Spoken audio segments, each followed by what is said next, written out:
2 hamiləlik də inkişafdan qalmışdı. Bu 3-cü hamiləliyimizdir.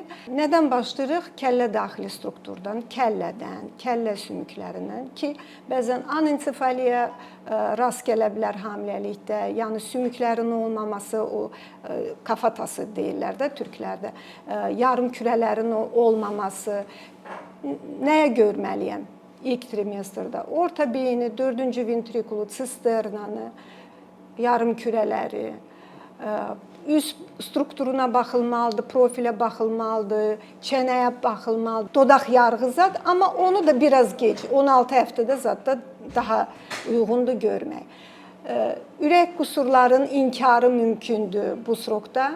Trikuspidal regurgitasiyanı, ondan sonra venoz axına baxmaq, qarın boşluğunu görmək, göbək kistası ola bilər, onfaloceli inkar eləyirsən, mütləq göz yuvalarına baxılmalıdır, yerləşməsinə, ölçülərinə, anaftalmiya ola bilər, borulu sümüklərə baxılmalıdır, yəni aşağı, yuxarı ətraflar qiymətləndirilməlidir, sindaktiliya ola bilər, klinodaktiliya ola bilər, onların hamısına baxılmalıdır.